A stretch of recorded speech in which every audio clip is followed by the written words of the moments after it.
Алпысты алқымдаған Оңғарбайдың жалғыз ұлы үйленіп қуанышында шек жоқ.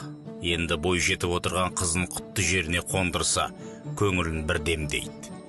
Байдың ақыл ойына Құдай пайым парасатын тең қылған, бір ауылдың берекесін келтіріп отырған Оңғарбай бала күнде қой бағып жүріп Қызырғали саламды кездестірген дейді. Содан басына бақ қонып, малынан береке дарыпты деген аңыз ел ішінде бұрыннан жүр.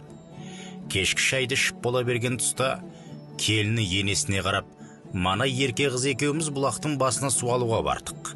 Қайын сіңілім бұтақтың басында отырған екі шымшықты көріп, жеңеше, мына отырған құстардың еркек ұрғашысын ажырата аласыз ба деді. Қайдан ажыратайын мен деп ауыз жиғанымша болмады, анау сыртқы жүнін қампайтып жайбарақат отырғаны еркегі, қасында тынымсыз шықылықтап жанында жабысып отырғаны ұрғашысы. Жаман ерді жақсы әйел адам қылады жеңеше-ау деп ерке қыз есті әңгіме айтты маған дейді жас келін. Бай келіннің мына сөзінен кейін біраз ойға шомады. Кейін қызын сынамақ болып сүт кенжесін шақыртады. Айналайын қызым, қайтқан адамды жерлеуге, бой жеткен қызды ұзатуға асық деген ата бабамыз. Батамды беріп Дәулетбайдың баласы жаман қараға сені ұзатам дейді. Жаман қара аты затына сай момын анжық жігіт. Қыздың әкесінің мыңғырған қойын бағады. Үстіне бүтін киім кимеген, топқа түсіп елге тұшымды әңгіме айтпаған жігіт. Әйтеуір әке-шешесіне қарап отыр демесең, ауыз толтырып айтар ерлігі жоқ. Әкесінің бар ойы жаман ерді жақсы әйел адам қылады деген қызын аузынан шыққан сөз үшін сынау еді. Ақылды қыз оны бірден сезеді. Әке, ләббай дейді. Айтқанға көнем, бірақ 3 шартым бар. Соны орындасаң, жаман қараға ұзатуыңа қарсы емеспін. Ол қандай шарт дейді әкесі. Мал мен дүние бер деп міндет қылмаймын әке сізге. Ептеп адам бай болмас, маңдайға Құдай бермесе. Алла маңдаймай бермесе, сіздің бергеніңіз не болады маған? Қойыр 3 шартым мынау әке. 3 күнге дейін тауығың шақырмасын, ошағының астында от жанбасын, қазаның көтерілмесін, ішінде ас қайнамасын дейді. Сол да сөз болып ба? Шартыңмен толық қосылам қызым деді. Бой жеткен қызын әлгі жаман жігітке ұзатады.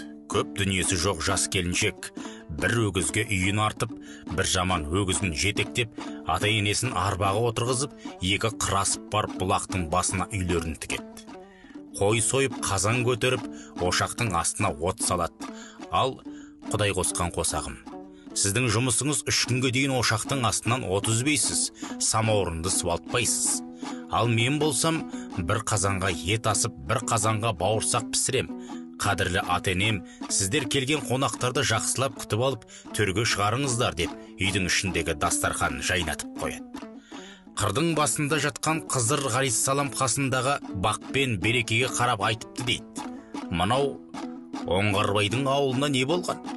3 күннен бері тауықтары шақырмайды, ошақтарының астарында от жағылмайды, қазандары қайнамайды.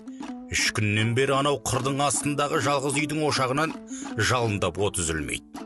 Буы бұрқырап қазаннан ас кетпейді ғой. Бұлар кімдер екен? Барып көріп келейінші деп алдымен Қызыр кетеді. Келмеген соң не болды екен деп артынан бақ кетеді. Бұлар кешікті ғой деп соңынан береке кетеді. Барса Қызыр мен бақ үйдің төрінде отыр. Берекенің есікті аттап кірген сол ет, жаман қараның табалдырғынан мыңғырған мал шығады. Жас келіншек жұбайымен ата-енесіне қарап, мен қонақтарды жақсылап күте берейін. Сіздер мына мыңғырған малға ен салып үлгеріңіздер. Ені бар малдың бәрі Құдай бұйыртса бізге бұйырады дейді. Малға ен салу сол байдың қызынан қалған үрдіс екен. Ен салу еншілеген өз малым деген белгі болыпты. Оңғарбай ақылды қызының кім бай болғысы келмейді, Құдайы қаламайды. Кім би болғысы келмейді, халқы қаламайды. Кім батыр болғысы келмейді, жүрегі дауаламайды деген сөздерінен тәнті болып, ел ішінде жиі қайталап жүреді екен. Баға ұсат, рыс жұғат деп әжем осы әңгімені көп айтушы еді дейді әйелім. Ұлы қазақ халқы әрбір әпсінадан ғибрат алған емес пе? Соңғы уақыттарда әбедін, кафеден, ужынын, рестораннан ішетін қандас бауырларымыз көбейіп кетіп еді. Қазаны қайнамаған үйде қайдан береке болсын? Құдіреті күшті Құдай соңғы күндері бәрімізді тарының қауызындай бір жерге шаңырағымызға жинап, қазанымызды оттан түсірмей, дастархан басына бәрімізді бірге жинап, отбасымыздың берекесін келтірді. Жардың жақсылығын, жанұяның жылуын сездірді. Шайқалып бара жатқан шаңырағымызды қайтадан шаттыққа толтырды.